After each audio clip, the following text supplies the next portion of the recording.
Hi, my name is Chris and welcome to the Forest of Arden. Today we're talking about a really important topic. We're talking about how your knees should move in the backswing.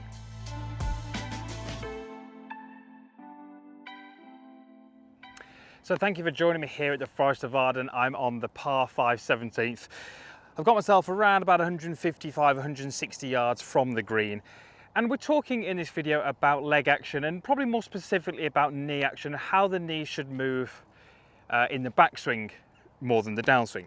So we're going to look at this in kind of two parts. We're going to look at what the knees should be doing when you view it from more kind of down the line, and then what the knees should be doing when maybe you view the golf swing more from a front-on position. Now, I don't really believe that the lower body is any more important than the upper body, but what I do believe is that any movement that's incorrect in the lower body will also probably show itself in the upper body as well. So if I've got a golf swing maybe where my legs sway too much away from the target, that's probably going to show itself in a movement in the upper body that we don't really like. So I always like to work ground up. I like to get the legs and the hips working pretty well because I often find that the upper body tends to work pretty well above that sort of good moving base.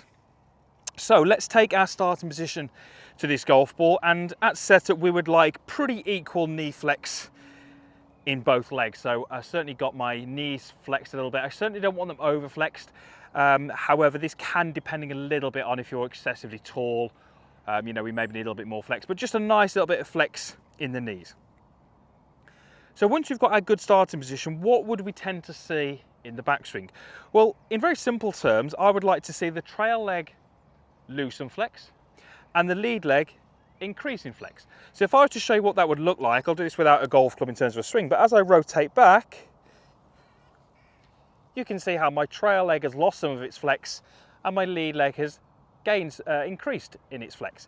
Now the reason that's happening is because my hips are rotating, and my hips are rotating more specifically on an angle. So my lead hip is starting to move down towards the golf ball, my trail hip is starting to move up and away from the golf ball. That will show itself in how my knees move. I don't really think maybe the odd occasion, but I haven't told many golfers to move their knees in this way. What I'd like you to do is get the hips moving correctly and just allow the knees to react as they want. Some golfers will tend to, be trying to keep the trail knee flexed. That can work if you're incredibly flexible. I know I'm not, and I know that most of the people I coach aren't. So, again, if you do get some real athletes who are extremely flexible, they can potentially keep a little bit more flex in that trail leg due to the fact that they probably need to rotate their hips a little bit less. But for the majority of golfers that I coach, I like to see the trail leg loose and flex, the lead leg increasing some flex. With the driver, when we've got maybe a little bit more turn, I don't mind seeing what I call a little bit of daylight between those knees, where you can actually kind of see between them. That's not a bad thing to look for. Again, that might depending a little bit on your flexibility, but certainly with the driver, that's often a good thing. So from down the line view, let's get our nice setup and let's allow the knees to change flex due to what the hips are doing. That's going to help you coil better. It's going to help you turn on a much better angle, and that's going to help you get ready to improve the downswing. So what about the face view? So from this angle, we're looking at, slightly different things. If you're looking at the golf swing, as you are from there, we don't really see the change in knee flex. So we're looking at potentially other things. So what I would tend to want to see from here would be not really much movement in that trail knee. Obviously looking from down the line, we said we're going to see it loose flex, but I wouldn't really want to see any movement away from the target or towards the target. So that's going to stay pretty stable. The lead knee, however, I would like to see that kicking slightly in towards my trail knee. Not excessively, and again, this will depend a little bit on the golfer and how flexible they are and how they can move their body. But a golfer who maybe tries to keep the knees too stable is going to find that they really limit how much they can rotate through that lower body. Notice how when I make this backswing, my trail knee is going to stay fairly centered or stable, but my lead knee is going to start to move a little bit in towards the golf ball. And again, I'm really just allowing that knee to be almost free in its movement. I'm not really trying to massively kick that knee in, because too much movement to that lead knee is probably going to see the lead hip drop too much. It's probably going to start to see the pressure shift left or targetwards too soon, and that's going to give us a few issues in the backswing. So I wouldn't like to see the knees not move at all.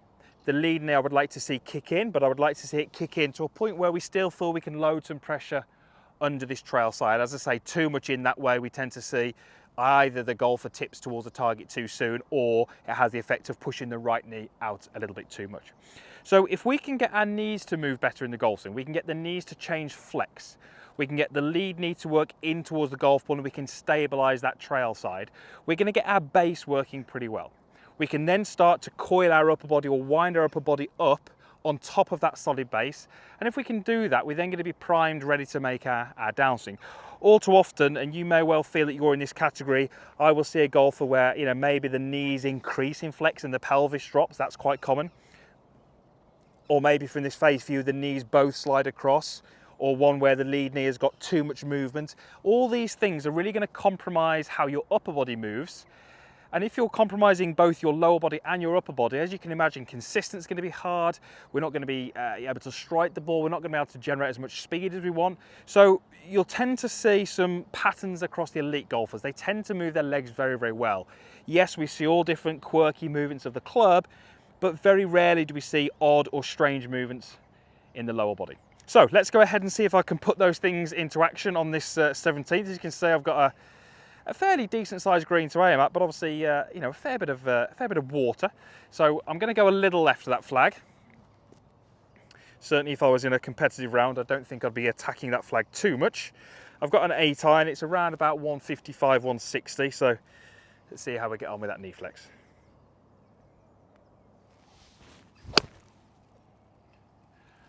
And that should be pretty good. It's a little left of the flag, but not too much. It's pretty good actually. It's gone about 15 feet past and landed just left of the flag. But felt a pretty good shot. Hopefully you saw what my knees did. That helps me work my upper body in a better way, and it helps me hopefully hit shots like that. And it will hopefully help you hit shots like that as well, I am sure. Thanks for watching. Hopefully that is helpful to you. Get those knees moving better, gets the upper body moving better on top of that. Definitely going to help you out on the golf course, improve your scores. Thank you as always for watching. It really, really does help me if you watch these videos. I really appreciate your comments, your feedback, all that kind of stuff. Usual stuff is down below. There's a comments box down there. There's also a like button. And over here, that little circle in my logo, that is where you can click to become a free subscriber. Would love to have you along for the journey. Thanks again for watching. We'll see you back here again soon.